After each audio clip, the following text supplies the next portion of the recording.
पुणी श्रीमंदिर सिंहद्वार सम्मुखें भावविह्वल परिवेश पुअर सुस्थता कामना पाई महाप्रभु निकट में मार गुहारी असुस्थ पुओ को सिंहद्वार सम्मुखें शुआई कानीपते महाप्रभु को निजर दुख जनाउछंती माँ। सिंहद्वार फिटिबा परे बड़ी भोरु जने महिला और जने पुरुष एक छुआ को सिंहद्वार निकट को आनी महाप्रभु को तार सुस्थता पाई प्रार्थना करुथिबा देखिबाको मिलिछि। दंड प्रणाम करी महिला जनक सिंहद्वार निकट में निज छुआपाई गुहारी करिसेंती। विश्वास रही महाप्रभु तांको पुओ को निश्चय भल करदेवे। गत 8 तारिख दिन मध्य समान ढंग से श्रीमंदिर सम्मुखें एभली दृश्य देखिबाको मिलिथिला। राजस्थान जड़े व्यक्ति असुस्थ पुओ को आनी महाप्रभु निकट में शरण पशिथिले। पिलाटी सामान्य सुस्थ हेबा परे गतकाली पुणी महाप्रभु को दर्शन करी पूर्ण सुस्थता पाई प्रार्थना करथिले।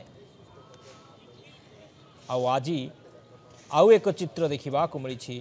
जड़े माँ तार छुआ को नहीं सिंहद्वार सम्मुखें गुहारी करिछि महाप्रभु निकट में तार छुआ को भल करदेवाई एवं विश्वास अच्छी महाप्रभु भल करदेवे। भाव विह्वल परिवेश पुअर सुस्थता कामना पाई महाप्रभु निकट में मार गुहारी असुस्थ पुओ को सिंहद्वार सम्मुखें शुआई कानी पतई महाप्रभु को निजर दुख जनाउछंती माँ। सिंहद्वार फिटिबा परे बड़ी भोरु जने महिला और जने पुरुष एक छुआ को सिंहद्वार निकट को आनी महाप्रभु को तार सुस्थता पाई प्रार्थना करुथिबा देखिबाको मिलिथिला। शिवप्रसाद दास पुरी रिपोर्टर फोन लाइन में रही संपर्क अधिक आलोचना करबा। शिवप्रसाद पुणी भाव विह्वलर चित्र सामना को आसुची। जने माँ तार छुआ को सिंहद्वार सम्मुखें शुआई महाप्रभु पाखरे निवेदन करुछि प्रार्थना करुछि तार सुस्थता पाई कौन से चित्र थिला? निहाती शक्ति देखु आज श्रीमंदिर आगे देखा मिली एक हृदय विदारक दृश्य। सिंहद्वार फिटिबा परे बड़ी भोरु जड़े महिला एवं जड़े पुरुष एक छुआ को सिंहद्वार निकट को आनी महाप्रभु को गुहारी कर सुस्थता पाई एवं आखिरे लुह रही से पुओटा को आउसुंट निहाती भाव लुह गड़ाई प्रार्थना करुवा देखा मिलता सिंहद्वार सम्मुखें एवं निजर पुअर सुस्थता कामना कर महाप्रभु निकट में आकुल नवेदन देखा मिली। कारण असुस्थ पुओ को सिंहद्वार सम्मुखें शुआई कानी पतई महाप्रभु निजर दुख जणाइबा दृश्य समस्त बेस भाव विह्वल करथिला।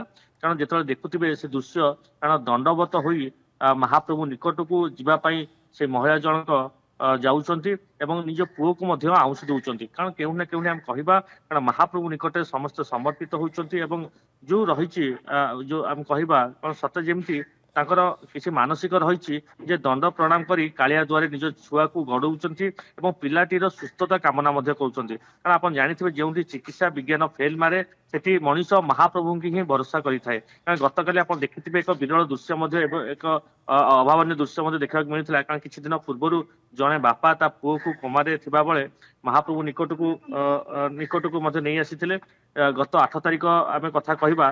कारण जिते सी पुओ को लेकिन आसी भो भो हो कांदे आपको नवेदन करते पुओटी पुओ आम कहवा किसी जो कोमारे सी मुंड हलाउं खाद्य खाऊँ कि निहत भाव ये महाप्रभुंर आशीर्वाद रही। कारण महाप्रभु किसी ना कि चमत्कार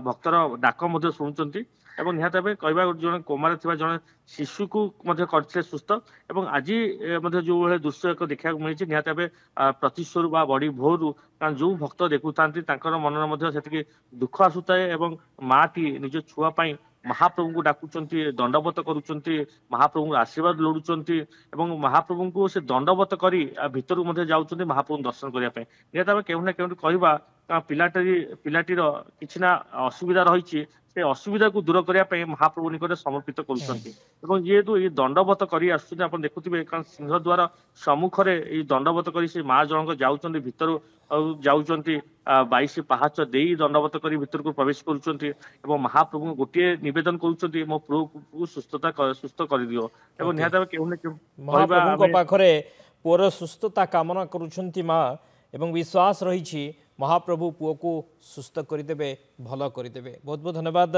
शिवप्रसाद समस्त सूचना पाई।